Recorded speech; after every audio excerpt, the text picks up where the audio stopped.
Assalamualaikum warahmatullahi wabarakatuh, sahabat Green Oceana sekalian. Kali ini sahabat sedang menyaksikan sesi kupas sejarah, sebuah segmen khusus yang kami sajikan untuk sahabat semua, terutama para sahabat yang kemarin sempat memberikan komentar kepada salah satu video yang kami upload pada 28 Mei mengenai kerajaan pertama di Nusantara ataupun juga raja pertama di Nusantara secara beruntut adalah Kerajaan Samudra Pasai dengan rajanya Merahsilo.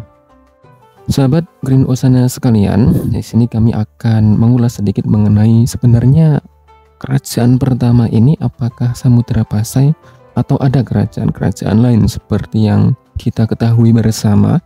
Memang ada beberapa literatur maupun media yang menyampaikan tentang Kerajaan Perlak sebagai kerajaan pertama di Nusantara yang sudah ada sejak abad ke-9, dalam arti berdiri kurang lebih tahun 800-an. Nah, ini penting kita ulas bersama karena ada juga salah satu komentar yang mempertanyakan hal tersebut. Jadi untuk tahapan Green Oceana dalam menggali sebuah data secara tertentu untuk kami jadikan video, memang kita sebelumnya melakukan mini riset, mengumpulkan data, kemudian ada sedikit verifikasi di sana. Lalu kemudian setelah kami melakukan penggalian data, pengumpulan informasi, ternyata memang ada dua pendapat teman-teman. Ada beberapa ahli sejarah yang berpendapat bahwa kerajaan pertama di Nusantara adalah Samudra Pasai. Kemudian pendapat kedua yang menyatakan kerajaan pertama di Nusantara adalah Perlak, yang beberapa pakar sejarah meragukannya. Walaupun memang ada bukti-bukti yang mungkin cukup kuat mengenai adanya kerajaan Perlak seperti itu. Jadi adanya kerajaan Perlak dibuktikan dengan koin, kemudian dibuktikan dengan adanya silsilah raja-raja dan adanya karya literatur. Nah, dalam pembahasan kali ini kita akan mengulas hal tersebut, akan mengulas tema tersebut kira-kira seperti apa. Nah, kenapa Green Oceana kemarin juga memilih untuk mengangkat Samudra Pasai? Ya, sebenarnya juga dalam video itu kita juga menjelaskan di tengah-tengah bahasanya Samudra Pasai ini kerajaan pertama dan membersamai Perlak. Itu ada di videonya. Namun karena ada pertanyaan kita ulas lagi. Jadi terima kasih kepada sahabat Green Oceana yang kemarin bertanya, yang menekankan kembali bahwasannya teori itu tidak tunggal. Memang ada beberapa teori kalau di buku-buku yang umum, buku-buku mayoritasnya ada teori Gujarat, ada teori Persia, ada teori Arab, ada teori Cina tentang masuknya Islam di Nusantara. Dan juga tahunnya beragam, analisisnya juga beragam. Nah, namun kenapa mayoritas cendekia sejarawan Muslim Indonesia lebih memilih pendapat yang Samudra Pasai? Nah, ini akan kita bahas insya Allah ada di video kali ini. Sehingga video kali ini akan dibagi menjadi 3 segmen, yakni gambaran umum latar belakang yang dimulai tadi, kemudian argumentasi-argumentasi segmen kedua ya. Segmen kedua nanti akan membahas argumentasi-argumentasi para cendekiawan atau tokoh yang mendukung adanya teori Perlak sebagai kerajaan pertama di Nusantara. Kemudian pada tahap ketiga nanti kami akan menampilkan analisa terutama dari para ahli sejarah mengenai Kesultanan Perlak. Jadi memang ada dalam proses kita menangkap informasi masa lalu itu yang masuk kategori cerita hikayat, ada yang masuk cerita historis. Nah, kadang cerita hikayat ini ada masanya bisa masuk, bisa kita terima sebagai kisah sejarah. Namun prosesnya seperti apa dan tahapannya bagaimana, nah, itu akan yang kita ulas pada kesempatan kali ini. Kemudian juga secara lebih spesifik, apakah kerajaan Perlak ini masuk kategori sejarah atau masih ada koridor-koridor yang belum memenuhi atau material evidensi yang menunjukkan belum terpenuhinya aspek sejarah. Oke, sebelum kita lanjut ya, bagi sahabat yang mungkin ingin menekan tombol subscribe, monggo silakan agar tidak ketinggalan informasi-informasi berikutnya. Oke, Pada segmen satu pembuka gambaran umum ini, kami ingin menekankan kembali para sahabat sekalian bahwasanya Nusantara masa lalu bisa membangun Indonesia sebagaimana yang sekarang ini, di mana penduduknya mayoritas muslim, bahkan muslim terbesar di dunia, ya, mengungguli, bahkan sekarang kan saling salib menyalip dengan Pakistan tentang mayoritas muslim yang terbesar, yang paling berpengaruh. Nah, ini Indonesia bisa seperti atau sebesar sekarang, komunitas muslimnya tidak bisa dipisahkan dengan sejarah yang panjang, proses yang panjang. Nah, kemudian Indonesia luas, teman-teman, dan informasi saat itu juga mungkin tidak sebagaimana informasi yang kita terima sekarang. Informasinya sangat parsial sekali, dan tradisi pencatatan memang tidak sebagaimana yang ada pada masa kini. Pencatatannya masih manual, keterbatasan media juga, belum lagi keterbatasan mengenai keahlian para pencatat. Ada memang orang-orang tertentu yang diberikan kepercayaan untuk mencatat kalau masa dahulu, karena kertas itu langka, tinta itu langka dan mahal harganya, sehingga orang yang pegang kertas, pegang tinta itu juga langka. Nah, kemudian pada masa saat itu, terutama masa-masa awal, katakanlah menurut teori yang populer abad 11, ya, untuk membaca bukti sejarah ya bisa dilakukan dengan salah satunya selain kertas adalah melalui inskripsi batu nisan. Sebagaimana bukti adanya kerajaan Samudra Pasai juga melalui inskripsi batu nisan, yakni batu nisan Merah Selo. Kembali kepada kerajaan Perlak, ya teman-teman sahabat sekalian, bahwasanya kerajaan ini menggunakan bukti-bukti yang ada sebagai legitimasi bahwasanya ia sudah berdiri menjadi kerajaan pertama di Nusantara, yakni diduga kerajaan ini sudah ada pada kurang lebih tahun 840 Masehi atau abad ke-9. Jadi kurang lebih ada beberapa list kerajaan yang masuk dalam kategori kerajaan pertama di Nusantara. Yang pertama adalah kerajaan Perlak, ya, yang berdiri pada tahun 840 Masehi. Kemudian kerajaan Ternate berdiri pada 1257 Masehi. Kemudian kerajaan Samudra Pasai berdiri pada 1267 Masehi, dan juga Kesultanan Goa berdiri pada 1300 Masehi. Jadi ada 4 kerajaan yang didaulat sebagai kerajaan awal, ini dalam argumentasi yang dibangun oleh para narator, baik melalui media online sekarang ya. Kalau dulu literatur ilmiah kebanyakan membahas tema seperti ini. Oke, kemudian yang kembali pada tema sentral yang merupakan kerajaan pertama, yang paling pertama, kerajaan Perlak ini bagaimana keadaannya, bagaimana analisisnya. Jadi para pakar percaya bahwasanya pada tahun itu sudah ada kerajaan Perlak. Bahkan ini cukup mencengangkan karena terjadi 2 abad setelah wafatnya Rasulullah. Rasulullah wafat kurang lebih adalah pada tahun 630-an, kemudian tahun 840-an, dalam arti 2 abad setelahnya penyebaran agama Islam sudah sejauh itu. Kemudian yang menjadi pertanyaan besar adalah bahwa apa yang sebenarnya mereka lakukan, para saudagar dari Arab ini lakukan, sehingga masyarakat lokal tidak hanya menerima mereka sebagai rekan bisnis yang baik, namun masyarakat lokal juga mau menerima agama Islam sebagai agama mereka.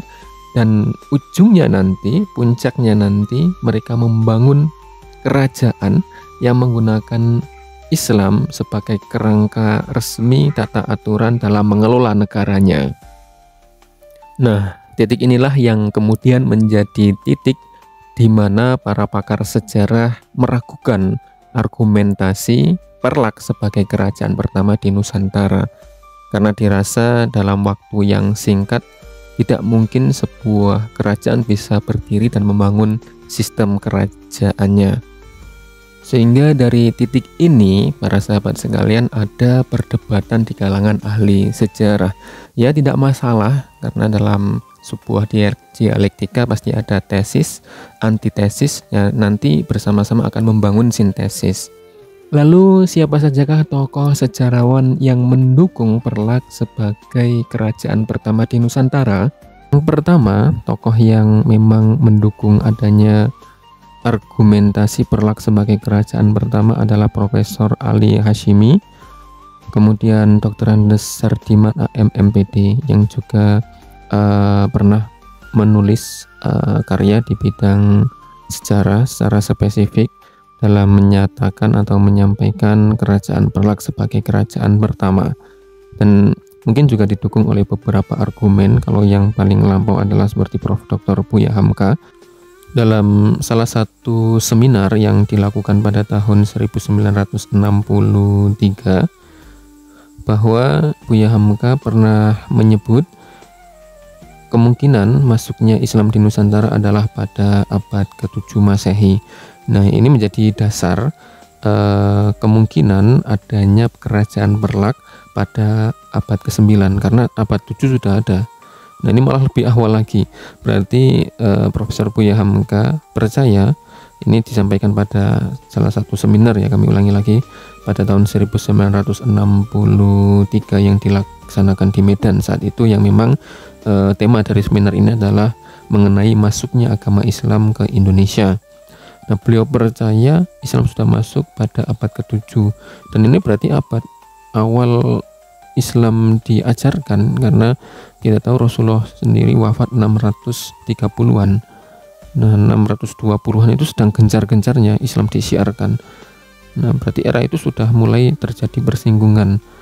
Apakah memang adanya komunitas dagang dari Nusantara yang ke Timur Tengah, atau sebaliknya komunitas Timur Tengah yang ke Nusantara? Ini juga nanti akan menjadi perdebatan lagi, tema lain nanti akan mungkin kita bahas di salah satu podcast tersendiri, ya, atau monolog tersendiri. Dan ini menjadi argumentasi seperti argumentasi Profesor Ali Hasyimi, karena sebelumnya sudah ada tokoh yang berargumen bahwa pada abad ke-7 Islam sudah mulai masuk di Nusantara, maka secara tidak langsung itu menguatkan dan menjadi batu loncatan argumentasi Prof. Ali Hasyimi untuk percaya dan yakin bahwasanya Perlak itu ada pada abad ke-9, karena abad 7-nya sudah ada, dan Perlak ini hanya menjadi kepanjangan tangan dan runtutan rangkaian dari penyebaran Islam lebih lanjut yang sudah ada pada abad ke-7. Dan apalagi Prof. Ali Hasyimi ini memang saat itu posisinya juga cukup sentral, sehingga argumentasi dari beliau begitu tersebar dengan luas dan masifnya. Kalau tidak salah, beliau pernah menjadi tokoh politik di Sumatera saat itu, bahkan level nasional mungkin bisa kita katakan demikian. Dan juga kalau tidak salah, koreksi saya apabila teman-teman sahabat punya informasi lain, kalau tidak salah beliau pernah menjabat sebagai rektor yang sekarang Win Araniri, ya, mungkin dulu IAIN atau PTIN, ya mungkin istilahnya. Nanti bisa kita cari lebih lanjut. Tapi beliau pernah memang secara akademik dan secara politis memiliki kedudukan yang mumpuni untuk menulis karya ini akan berpengaruh pada kajian dan analisa karya berikutnya. Dan terbukti beberapa literatur yang kami dapatkan yang membahas mengenai topik kerajaan Perlak ini rata-rata mengambil sumbernya dari Profesor Ali Hasyimi. Nah, kemudian sahabat-sahabat Green Oceana sekalian, memang yang menjadi perdebatan yang populer di kalangan sejarawan atau peminat literatur sejarah adalah ketika ada argumentasi mengenai kerajaan Perlak ini memang banyak disinggung, karena ini sangat-sangat berbeda dengan mayoritas argumentasi sejarah lainnya.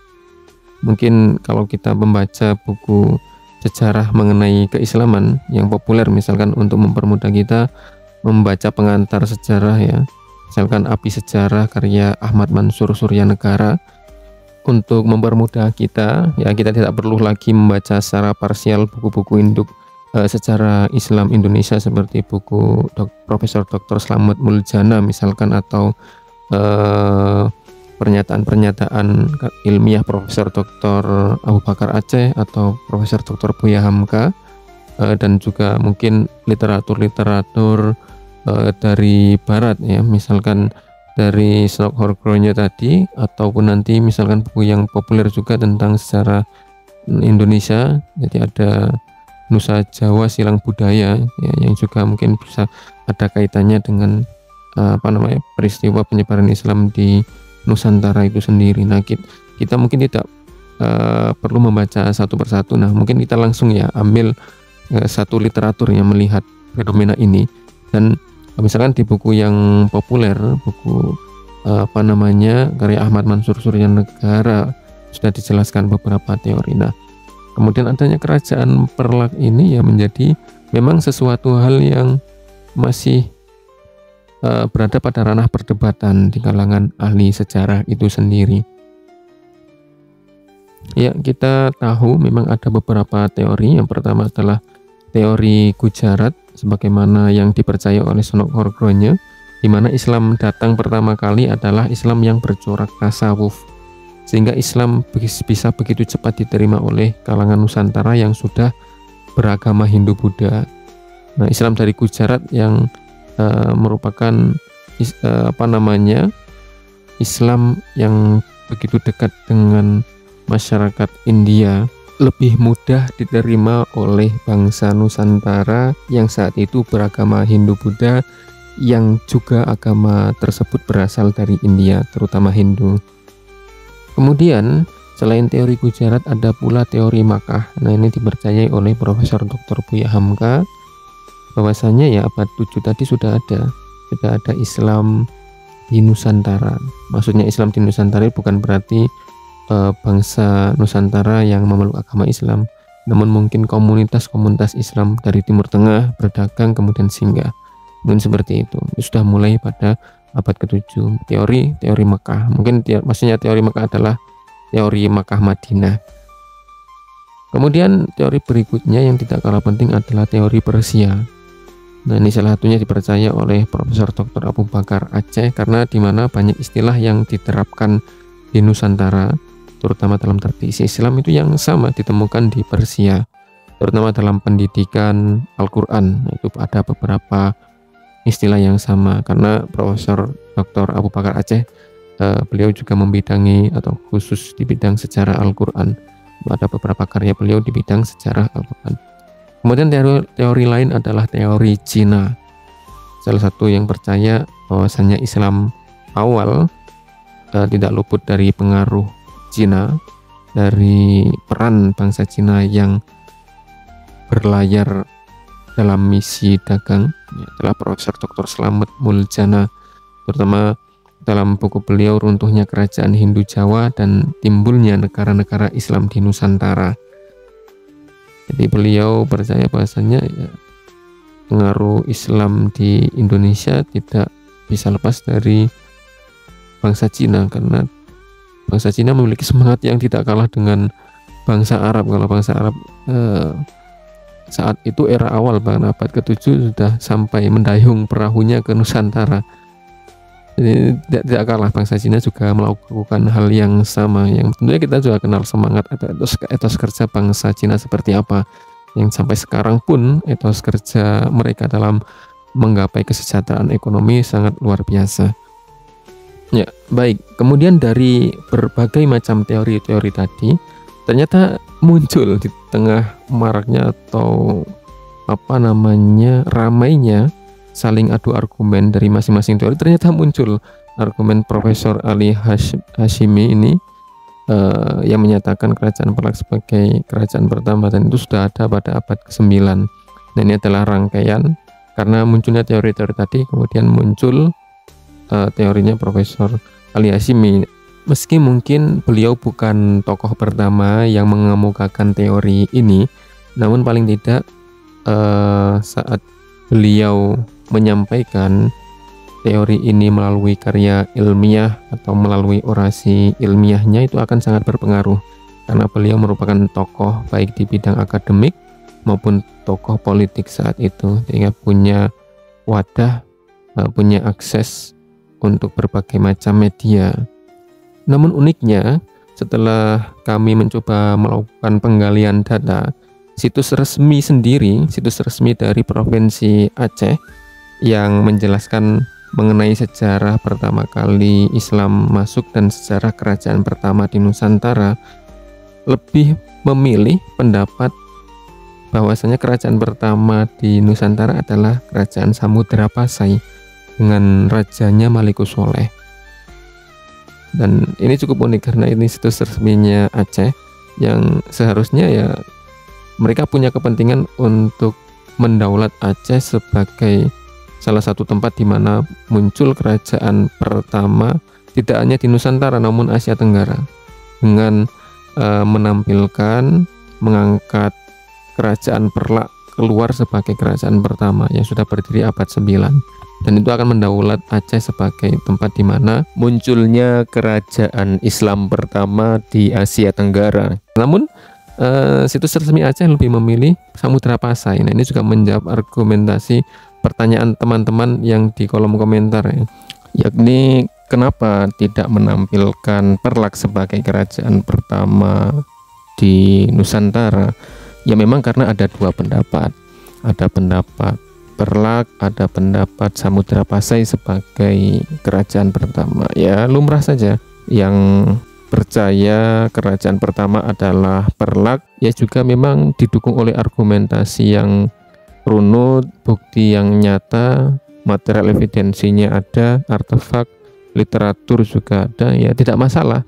Yang mendukung teori kerajaan pertama adalah Samudra Pasai, selama itu juga memiliki kerangka ilmiah juga tidak masalah dan itu lumrah. Ya, lalu pertanyaan yang kemudian muncul itu apa teman-teman? Kenapa tokoh seperti Profesor Ali Hashimi ini begitu yakin Perlak merupakan kerajaan pertama di Nusantara? Tentunya beliau yang merupakan akademisi, tokoh politik saat itu, punya argumentasi, punya kerangka metodologis untuk yakin atas argumentasi ini. Nah, kemudian setelah kami rangkum, kita mencoba menggali data Profesor Ali Hashimi dan beberapa akademisi yang percaya Perlak sebagai kerajaan pertama di Nusantara itu memang memiliki bukti, ya, ada material evidensi yang mereka percayai dan juga ada sumber-sumber literatur tertentu. Nah, di antara bukti evidensi, material evidensi adalah adanya mata uang, kemudian makam Raja Benua, stempel kerajaan yang ditemukan, dan literatur yang menunjukkan Perlak sebagai kerajaan pertama. Nah, lalu pertanyaan berikutnya yang kembali akan muncul adalah apa? Adalah apakah argumentasi dari Profesor Ali Hashimi dan beberapa pemikir lain yang percaya Perlak adalah kerajaan pertama ini menjadi legitimasi yang kemudian bisa dianggap sahih? Karena kita tahu bahwasanya sejarah itu memiliki beberapa elemen, salah satunya adalah adanya event, peristiwa, ada kronologi, runtutan rangkaian peristiwa, dan continuity and change, keberlangsungan, yang tentunya dalam keberlangsungan ini pasti ada jejak sejarah yang bisa kita kaji melalui sebuah prinsip atau aktivitas pencarian analitis sejarah yang disebut heuristik.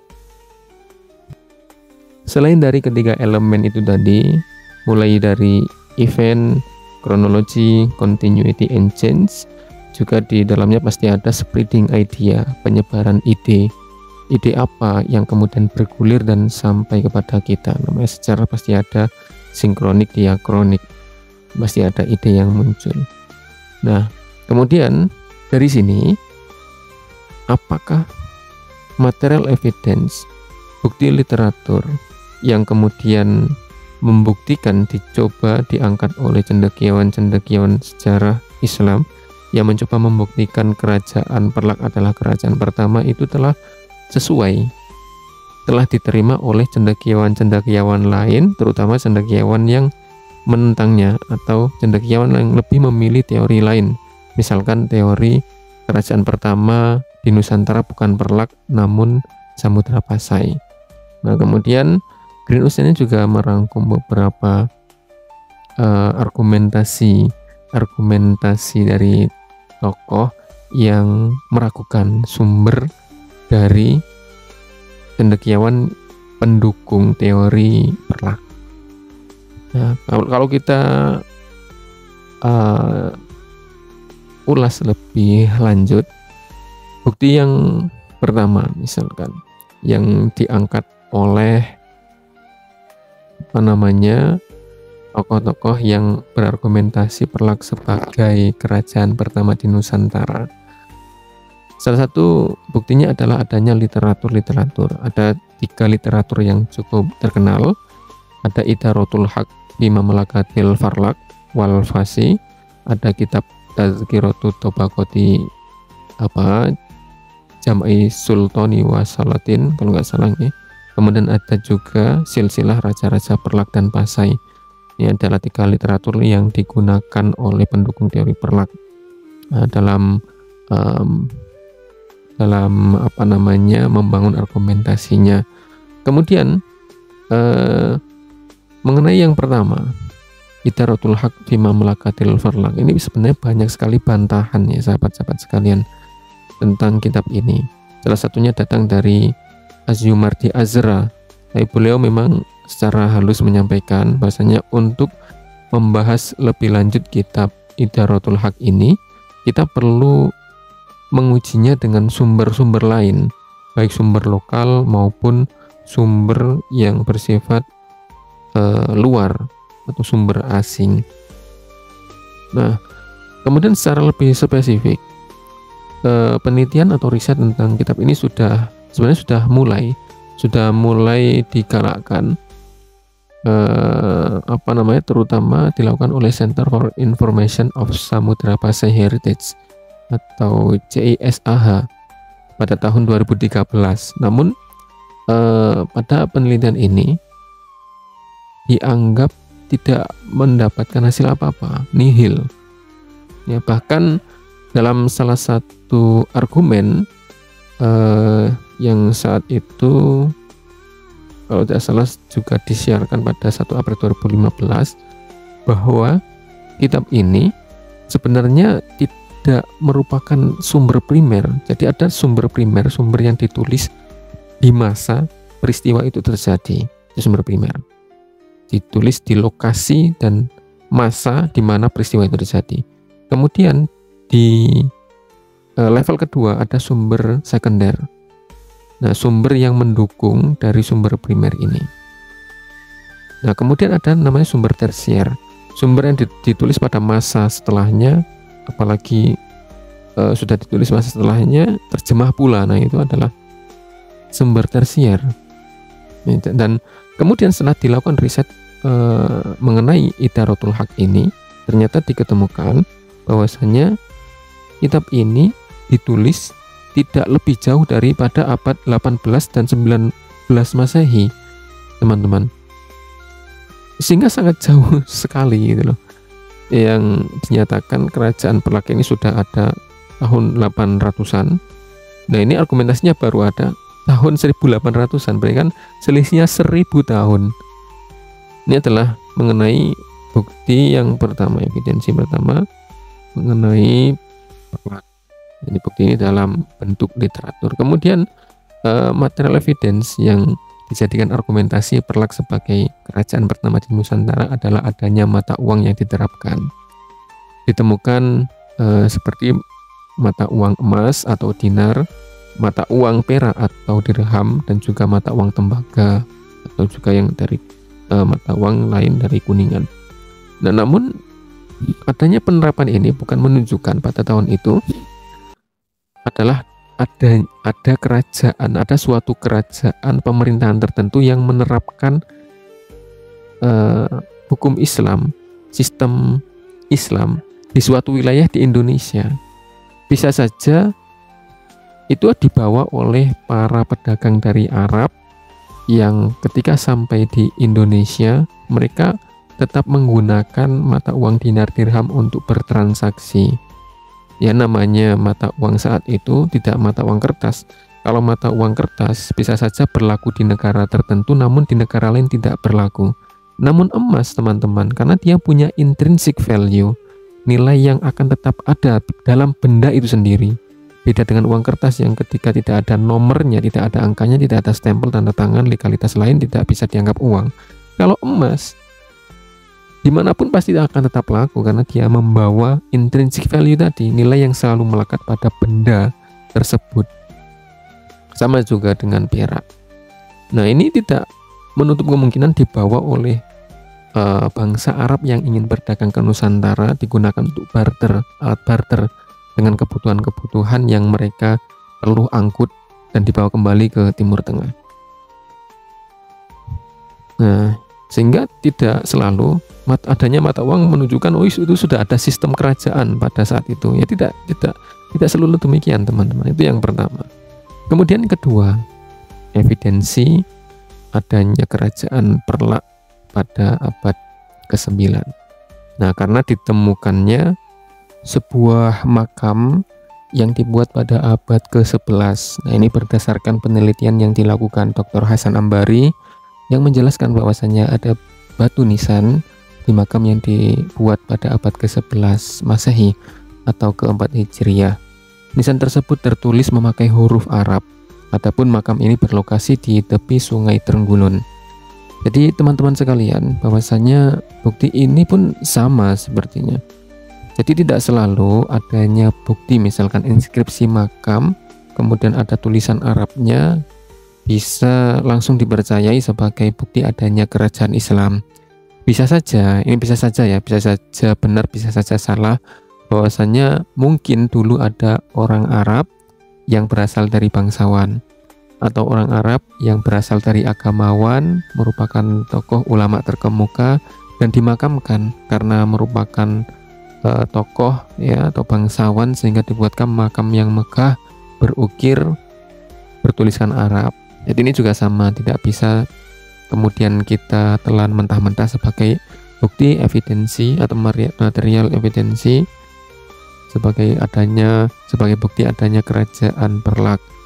Kemudian sahabat sekalian, argumentasi kedua adalah bahwasannya temuan makam ini menunjukkan bahwasannya makam ini dibuat pada abad ke-11 Masehi. Nah, ini cukup jauh ya, dan tidak bisa membuktikan adanya kerajaan Perlak pada abad ke-9, karena makam ini pun setelah ditemukan diklaim dibuat pada abad ke-11, sehingga juga tidak bisa menjadi bukti adanya kerajaan Perlak abad 9, karena 9 ke 11 memerlukan 2 abad, selisih 2 abad. Kemudian bukti ketiga langsung saja adalah adanya stempel kerajaan yang ditemukan. Nah, kemudian adanya stempel kerajaan yang ditemukan ini dianggap sebagai bukti adanya kerajaan Perlak yang sudah punya sistem kerajaan. Namun ini teman-teman, ternyata setelah digali lebih lanjut, stempel ini bertuliskan Al-Wasik Billah. Padahal kita tahu bahwa Al-Wasik Billah sendiri adalah salah satu khalifah di antara khalifah-khalifah kesultanan atau kekhilafahan Bani Abbasiyah yang kurang lebih memimpin pada tahun 842 Masehi sampai 847 Masehi. Dari sini sehingga mungkin baiknya dilakukan penelitian atau riset lebih lanjut, apakah yang dimaksud Al-Wasik Billah itu adalah Al-Wasik Billah yang merupakan salah satu raja penguasa dari kerajaan Perlak, atau sebenarnya itu adalah Al-Wasik Billah dari kekhalifahan Abbasiyah. Nah, itu adalah pertanyaan-pertanyaan yang mungkin menjadi pertanyaan kritis kita dalam menanggapi temuan-temuan dan argumentasi para cendekia yang memilih Perlak ya, memilih pendapat Parlak sebagai kerajaan pertama di Nusantara. Ya mungkin itu teman-teman sekalian, diskusi kali ini, dialog kali ini semoga ada guna manfaatnya bagi kita. Dan disclaimer, kami ulangi bahwa apa yang kami sampaikan bukan berarti mendukung salah satu di antara dua pendapat. Kemudian juga bukan berarti dengan adanya pemaparan yang kami sampaikan ini menggugurkan ada salah satu pendapat yang gugur dan ada salah satu pendapat yang makin kuat. Enggak seperti itu teman-teman. Itu hanya karena masalah evidensi. Jadi ada peristiwa yang masuk kategori hikayat, ada peristiwa yang masuk kategori sejarah. Nah, suatu ketika misalkan ditemukan argumentasi lain, bukti lain, material evidensi berupa artefak, literatur yang mendukung argumentasi bahwasanya Parlak adalah kerajaan pertama, ya bisa saja semakin kuat karena kita hidup dengan rentang waktu yang cukup lama dan riset akan terus berlanjut, dan tentu juga melibatkan disiplin keilmuan lainnya, filologi, kemudian juga ada arkeologi, ya macam-macam, sehingga sangat dimungkinkan nanti akan ada temuan lain, ya, sehingga nanti sejarah pun akan bisa saling merevisi antar satu teori dengan teori lainnya. Kalau kita kenal juga teorinya Thomas Kuhn, shifting paradigm, bahwasanya paradigma itu akan terus berganti. Suatu keilmuan yang baru muncul menjadi kokoh, kemudian terobjektifikasi, namun nanti akan ada yang lebih relevan lagi, ada teori yang lebih relevan lagi, paradigma lebih relevan lagi, yang lebih sesuai, yang lebih kokoh, menggantikan paradigma yang sebelumnya. Dan di waktu yang akan datang juga akan muncul paradigma lain. Itu adalah apa? Itu lumrah, ya, dialektik, dalam kita berdialektika. Mungkin itu dari kami. Terima kasih. Monggo yang mau subscribe silakan, yang nggak mau juga silakan, bebas pokoknya. Ya, wassalamualaikum warahmatullahi wabarakatuh.